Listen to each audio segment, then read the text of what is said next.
Thank you, Peter. Hello, BT. I mean, there's so many lawyers at BT. We were a law firm in our own right. And my election, as thrilled as I am to be the MP for my home constituency, came off the back of telling BT that there was no chance of me winning and I'll be back in 4 weeks, so apologies. I must say I'm particularly honoured to follow on from Lady Just a Thrill, who was speaking to you, I saw before in the conference hall, who ended on an inspiring note for all of us, not least because she is an alumnus of the great University of Bristol University in my constituency, and someone who is both right honourable and learned, whereas I am merely and humbly honourable. Although Dana has very kindly on my nameplate here promoted me to the Privy Council and called me right honourable, so I'm delighted on my promotion this evening.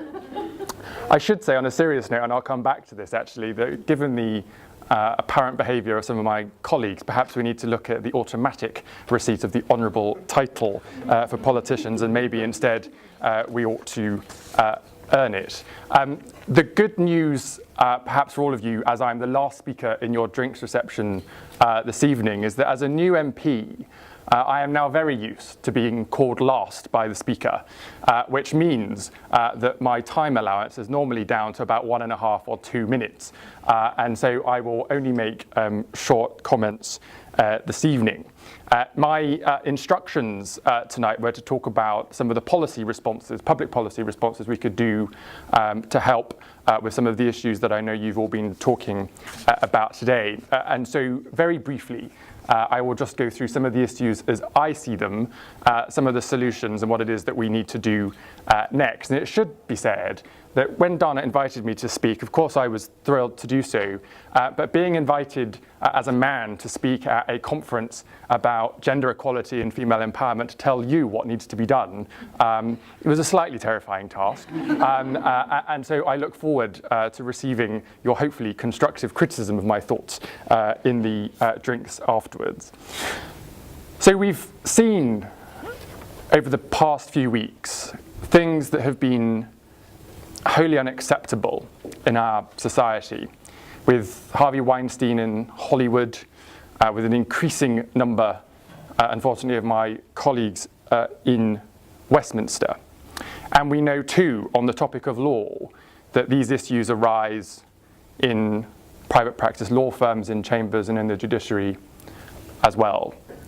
And my analysis of that issue is that the theme, regardless of whether you're in Parliament, in the law, in the film industry or elsewhere, is the theme of patriarchal power, where it is deemed acceptable to be able to act in the way that those perpetrators decide to act. And so when we think about the solutions, it comes to me that I think that must be about enforceable accountability. Because I think for many of the people we've read about in the papers recently, their actions come perhaps on the basis of old cultural acceptances, but also because they think they could get away with it.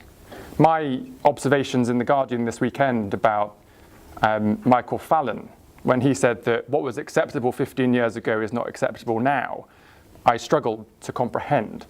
My conclusion was that what was acceptable then is that you weren't held to account for it, whereas now you quite rightly are. And so we must bring that concept of enforceable accountability, not just accountability and then you stay in your role and get on with it, but enforceable accountability. Now that in many ways is the easy answer, because we can instigate rules and procedures to do that. The more difficult task is cultural change. And cultural change, in my view, comes from diversity. Diversity on boards, diversity in the Commons and the Lords, diversity in the judiciary.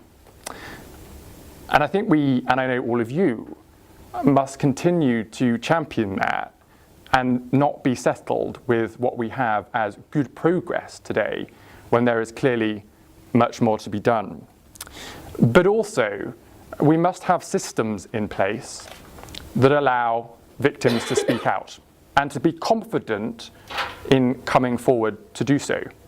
We will be having these conversations in the Commons over the coming weeks, how we reform the system so that staffers, but also MPs and visitors, are able to complain and to be listened to. But part of that system, again, must go back to the question of power. I raised in the House of Commons to the leader of the House, Angela Leadsom, the other week, the issue of legal representation. Because I had understood from one of the 2 journalists at the Telegraph that broke the Westminster news the other weekend, that in response to victim testimony and evidence of sexual harassment, some MPs immediately proceeded to instruct lawyers to stop the story. Now, it is right to say that until allegations are proven, it is fair not to be in the press as a politician. But the systems must exist to ensure that people can come forward, the allegations can be looked at and evidenced. And as part of that balance of power, and this was the ask I made of the Leader of the House, victims should have legal support too. Because it seems to me the ability to pay for and access legal support is in itself an imbalance in power that could put many off from taking the steps that they should feel empowered to take to call these actions to account. And lastly, on the solutions, not my comments, I'm afraid, is it involves men standing up too. There were very, very few men in the House of Commons for this urgent question the other week. I think I was one of 3, and I was, I think, the only one that spoke.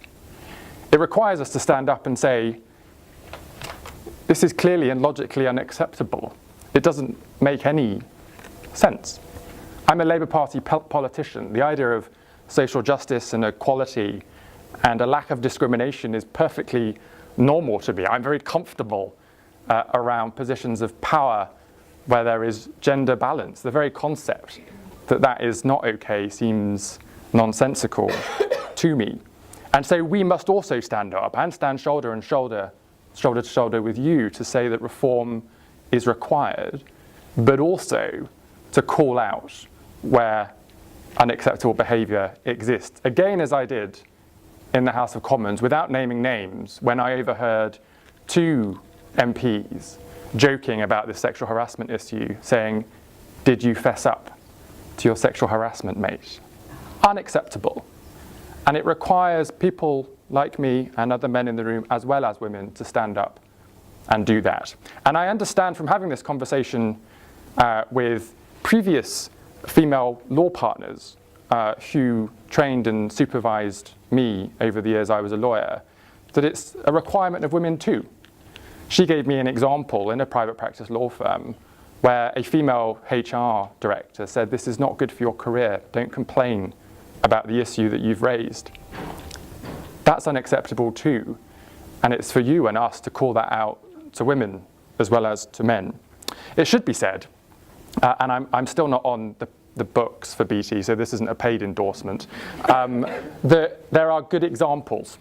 There are good examples. We need to learn from them and roll them out. The team that I was in, the Consumer and Advertising Legal team, which looks after the BT Consumer and EE business, was quite frankly fantastic. Our senior lawyers were broadly women. My boss, the chief counsel, was a woman. And the cultural differences that came through positive actions that she took around family life, because of course children is about parenting, not about gender, I thought was very refreshing, and is something that on these occasions and others I like to raise, to say thank you, but to say that there is hope too.